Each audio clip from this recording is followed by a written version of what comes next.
I just want to show you my lighting hack for setting Visual PinballX lighting. The lighting editor is extremely powerful when you know how to use it.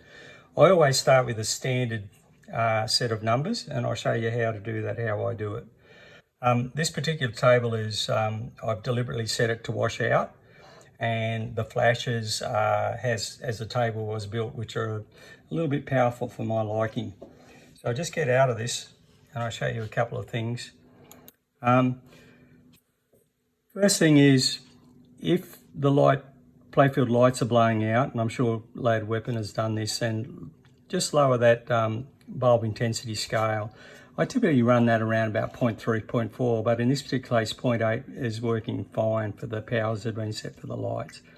Ambient inclusion, I won't change this at this stage, but the flashes themselves, the reflections are governed by this set of parameters. So if I was to turn that off, I'd stop completely a lot of the flasher reflections. But what I tend to do is I tend to sort of lower that quite low.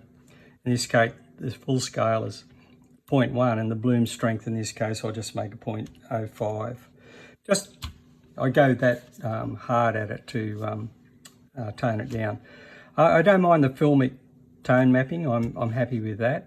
But if it's got too much contrast, take it back to Reinhardt, and depends a lot how people have built the contrast into the table already. Environmental lighting, I generally leave it at the HDR setting. In this case, it's set at a colour. I generally don't touch that, but the power I always change to 2. That's the environment lighting power.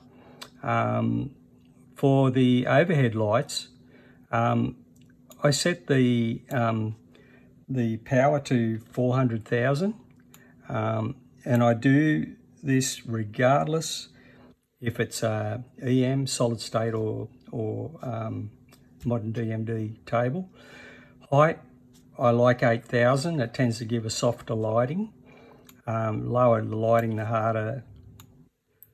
Less contrast in what I think anyway. And the range, I always set at 400,000. The scene lighting, I always start at 0.2. So how I think about these lighting parameters is, if I want the plastics to pop and be lighter, I raise the power here.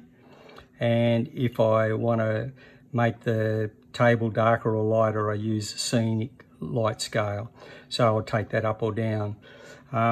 Sometimes I go down as low as 0.2, and sometimes I might be up as high as 0.3. It just depends on the darkness of the table that the table, creators have done. So those numbers, I would expect that with those numbers on any table, I'd go in and I'd get a reasonable result and see probably a pretty good contrast between the plastics and the playfield. Let's have a look. See, straight away you can see the table is darker, which lets the lights illuminate and pop. And that's what I really love about that scenic lighting. You can adjust that lighting to let the lights be the star, but also to get the light level on the table enough that it's good for your eyes, what you like. Personally, I like a darker table.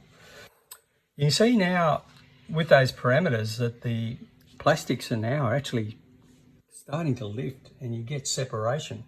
And it's no magic. These are just standard numbers that I use on every single table.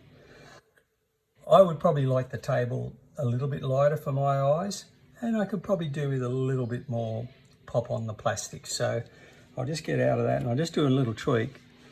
So in this particular case, I want to make the table lighter. So I'll take it to 0.22, and the plastics a little bit lighter as well, pop a bit more. So only a very small adjustments. So straight away you can see the table is a little bit lighter. Yeah, and you start to see, nice reflections on the table, and just gives the table a little bit more pop. It's just a little bit too dark. nice on the plastics. I'm looking at that and I'm going, wow, this is freaking amazing. And all done through the VPX editor. Yeah, have fun.